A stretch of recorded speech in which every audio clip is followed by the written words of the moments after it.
اعوذ باللہ من الشیطان الرجیم بسم اللہ الرحمن الرحیم۔ السلام علیکم بہنوں اور بھائیوں، آپ کا خوش آمدید ہے KNY چینل میں، جہاں ہم آپ کو بتاتے ہیں خوابوں کی سچی اسلامی تعبیر۔ اب تک ہم مختلف بارے میں آپ کو بتا چکے ہیں، مختلف خوابوں کے بارے میں بتا چکے ہیں۔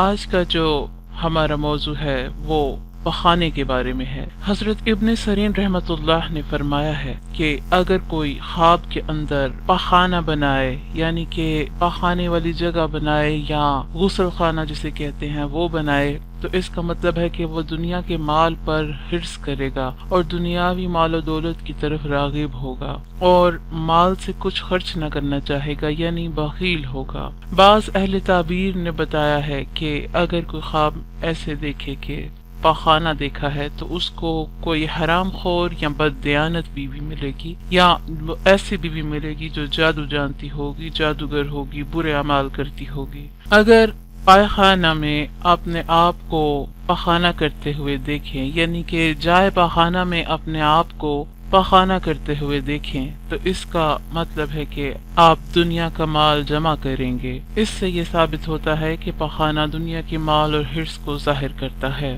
اگر دیکھیں کہ جائے پخانہ میں پخانے کے گھڑے میں گرا ہے، یعنی کہ نئے زمانے کے حساب سے کموڈ یا فلش میں گرا ہے، تو اس کا مطلب ہے کہ مال جمع کرنے میں غرق ہوگا، یعنی کہ اتنا مال کا حرص کرے گا کہ اس کی دوڑ میں اپنے آپ کو بھول جائے گا۔ اور اگر دیکھے کہ وہ خود جائے پخانہ کے کنویں میں گرا ہے، یعنی کہ ایسی جگہ پہ گرا ہے جہاں پہ بہت زیادہ غلاظت اور پخانہ موجود ہے، تو اس کا مطلب ہے کہ اس کا مال چھینے گا، یعنی کہ اس کا مال اس سے لے لیا جائے گا۔ اور اگر کوئی خواب میں ایسے دیکھے کہ وہ پخانے کے کنویں میں گر رہا ہے اور اس کے گرتے ہوئے ہاتھ اور پاؤں ٹوٹ گئے ہیں، تو اس کا مطلب ہے کہ وہ سخت بلا میں گرفتار ہوگا، یعنی کہ سخت قسم کی تکلیف میں مبتلا ہوگا۔ تو یہ خواب کسی طرح سے بھی اچھا خواب نہیں ہوتا۔ حضرت جعفر صادق رحمۃ اللہ علیہ نے فرمایا ہے کہ خواب میں جائے پخانہ یا پخانہ دیکھنے کی 5 وجوہات ہوتی ہیں۔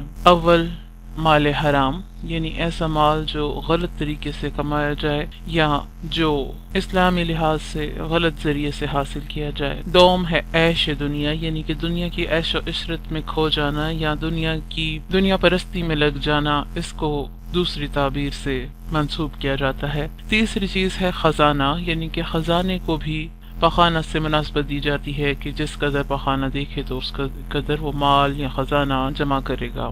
چوتھی تعبیر اس کی ہے کہ حرام میں شروع، یعنی کہ ایسا کام جو اسلام میں منع کیا گیا ہے وہ کرنا، یا ایسا گناہ کرنا جو ہمارے مذہب میں اجازت نہیں ہے، تو اس کو بھی پخانہ سے تشبیہ دی جاتی ہے، کیونکہ پخانہ ایک غلاظت ہے، تو حرام کام بھی ایک غلاظت ہوتا ہے، اس لیے اس کو اس سے تعبیر کیا جاتا ہے۔ پانچویں مثال ہے حرام خور عورت کی یا بددیانت عورت کی، یا ایسی عورت کی جو جادو جانتی ہو، یا ایسی عورت جو دین سے دور ہو۔ اس طرح کی عورت ملنے کا اس سے اندیشہ ہوتا ہے۔ وہ عورت آپ کی بیوی بھی ہو سکتی ہے، وہ آپ سے ویسے بھی کوئی رشتہ دار کی صورت میں بھی ہو سکتی ہے۔ تو پانچویں جو تعبیر ہے وہ ہے حرام خور عورت کی۔ امید ہے کہ آپ کو اپنے خواب کی تعبیر مل گئی ہوگی۔ مہربانی فرما کر ہمارے چینل کو سبسکرائب کیجیے۔ شکریہ۔